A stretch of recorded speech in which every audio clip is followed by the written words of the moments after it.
Hey everybody, welcome to the Friday edition of the COVID Cocktail Club. We hope you've had a great week, and we do hope that we've contributed to some of that great part in some form or fashion. We hope we've given you something to do in your late afternoons, and we thank you all for being with us. We want to take an opportunity on Friday to give a special gold star to somebody who's been with us all week, made all of our drinks all week, and done a truly fantastic job of it. Erin Newman has definitely taken every drink this week to sort of the next level. She made a beautiful version of a New York sour. She did a mezcal margarita with a fantastic rim. So just a little shout out to Erin for doing a great job. And she's really having fun with it. And that's really what this is all about. So good job, Erin. Yeah, 2 thumbs up. Okay. So jumping right into today's cocktail, I think a lot of you really appreciated the Manhattan earlier this week, and this is going to be sort of along those lines, but for those of you who are averse to the brown, we have got you covered. This is like the most classic of all cocktails. Today we are doing the Martini. Now the only bad thing that I can come up with about a Martini is the Martini glass, which I feel is like a physics fail entirely. I think it's like the world's worst glass. I hate it, and I will basically refuse to drink a drink out of it. I'm going to spill it 9 times out of 10 if you give me a drink in a Martini glass. But since you're drinking at home in your pajama pants, we won't tell what you're drinking in Martini, and we promise. I think there's a lot to say about a Martini, but the number one takeaway to a Martini is there are so many different ways to make it. There is absolutely no one right way to make this drink. It is really all personal preference. We're going to tell you about all the variables, and then we want you to experiment with what the variables are and see what you like the best. So, question number 1 with your Martini is vodka or gin? Personally, I like a vodka Martini. I'm going to use my Hansen's organic vodka.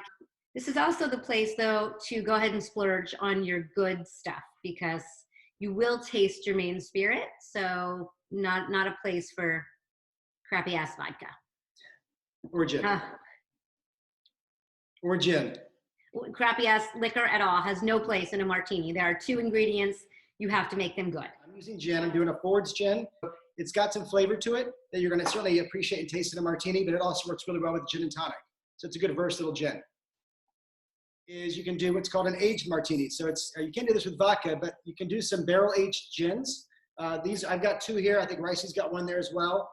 Certainly, it's going to change the color of your drink. Certainly, the flavor of your drink. It's going to it's going to taste a little warmer. It's going to have a little more depth to it. Sort of a different profile, and that's called an aged martini. But certainly going with classic first. If you're just kind of get your feet wet with the martinis, I probably would go with a classic gin or a classic vodka, and then you want to have some fun with it, and you happen to have a barrel-aged gin, this could be another riff. Okay, so speaking of getting your feet wet, thank you for that intro.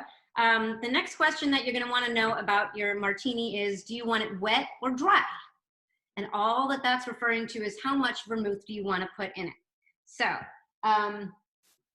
talking about the different vermouth options, and then we'll talk about the amounts. For a Martini, you're going to want to use a white vermouth or a dry vermouth. I put out a couple of different options here.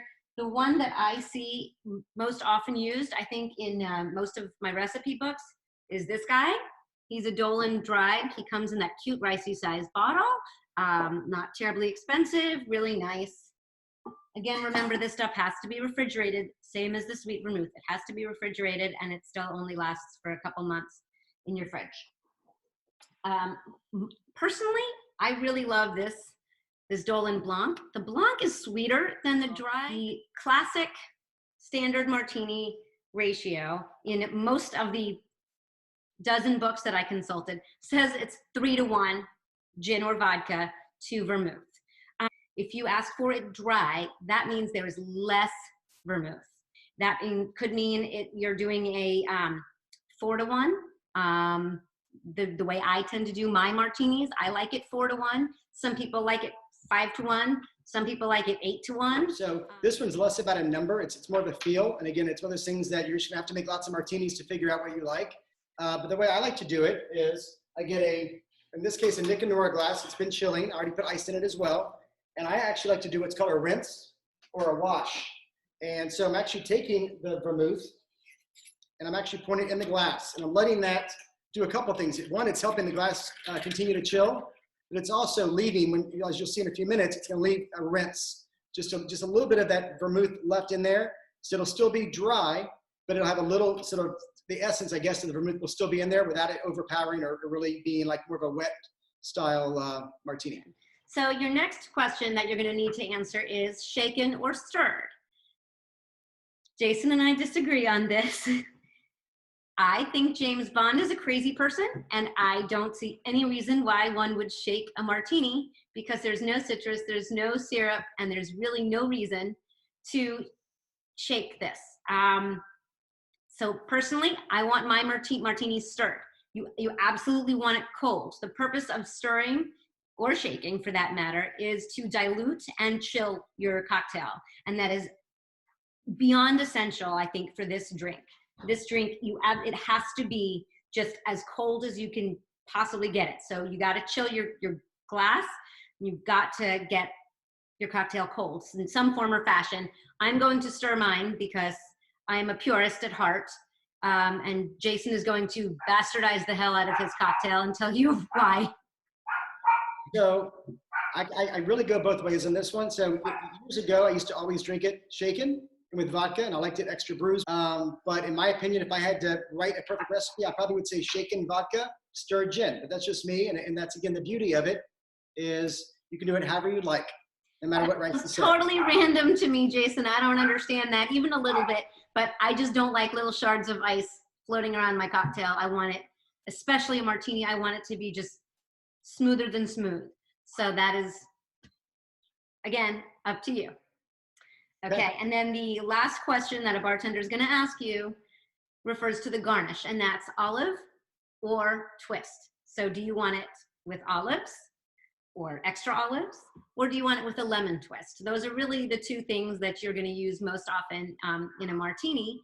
And again, it's a very personal preference, and people have pretty strong opinions about the way they want it. I was gonna say, the one twist on that, no pun intended, is if you're doing an olive martini and you happen to like it, you actually like it very briny, kind of salty, that's called a dirty martini. And just like everything else we talked about, how much you put in there really depends on how briny you want it, how salty you want the drink.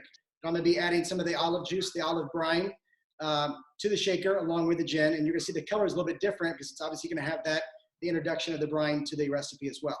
Yeah, so, but dirty means that there's actual olive brine in it, not just an olive garnish. Correct. Right, but to be clear though, you can have a twist on just a dry martini and be done with it, and that's delicious. Correct. And that's fine if you like olives. I actually don't like olives. Truth be told, this is going to Marcy in a few minutes. She likes her martinis dirty, so I'm actually adding the brine to it. But yes, to Rysse's point, you don't actually have to add olive juice to it. You can just have the olive as your garnish as well. Right. The other thing is, if you don't use an olive or a lemon twist, if you want to use a cocktail onion instead, voila, you've just magically made a whole different cocktail, and now it's called the Gibson. So if you like cocktail onions, order a Gibson. That's assuming you can find cocktail onions. They're not easy to find. That's a good point. And to be completely honest, I don't think I've ever tried because the idea grosses me out. Yeah, very 60s. So let's get making. I've been chilling my glass. This is not my martini glass. It's just a beautiful coupe, but it's my very favorite one to drink martinis in. But you can tell it's very cold. And mine's gonna be very simple. I'm gonna use my 2 ounces of my vodka. I'm gonna do ½ an ounce of my Dolin Blanc. And then my little twist that is, it's not uncommon, but it's not really a typical ingredient to add either, is 2 dashes of orange bitters. I will say, guys, orange bitters should be found in most, well, definitely bars, but even a lot of restaurants. I would say after Angostura and Peychaud's, it's probably the most common bitters you're gonna find in most restaurants that have a proper bar. So I think it's a really nice detail. I actually do the same thing with my martinis at home usually. And if you like that extra little kick, that little bit, just that little orange essence in there, that's something you can ask the bartender or your waiter, if you're ordering a drink from the table, to have them add just a dash or 2 of orange bitters. Yeah, orange bitters is a staple that It's also good with brown, so it's a good one to have laying around. Yes. So I'm gonna stir this well so that I do chill and I do dilute even though I'm not shaking. And I've read, and again, you're going to find different stories, different directions everywhere, but the proper amount of time to actually stir a martini is 45 seconds. Wouldn't you know, that was exactly that amount of time. Shaking, by the way, 20 shakes. And again, on mine, just tiny piece of ice. one final rinse of the vermouth and the old ice.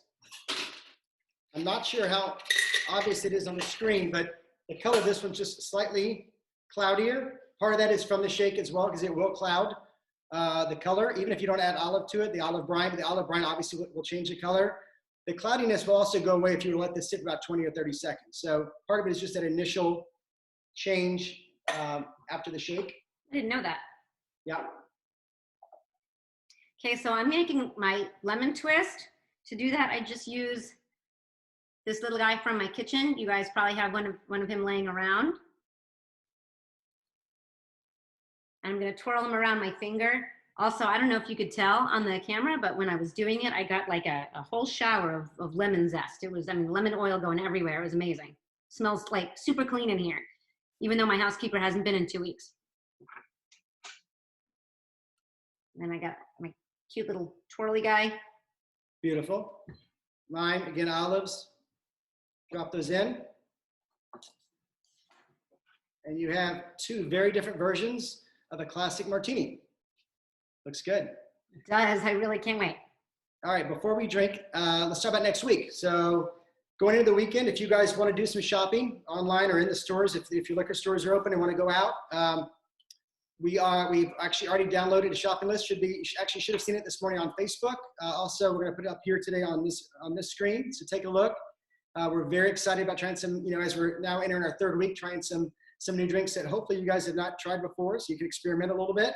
I also want to put out there to you guys, even though the feedback's been great and we want to keep it coming in terms of what you guys are enjoying that we're doing, we also want to ask you guys to give us some ideas of drinks that you want to explore. Maybe drinks you've always wanted to try, but maybe been afraid to make or didn't have the right ingredients, things you've heard of. We really want to sort of take down the intimidation factor of cocktails and really just have fun with it, while also not wanting you to go to the liquor store and spend thousands of dollars on crazy spirits, keeping it reined in but fun.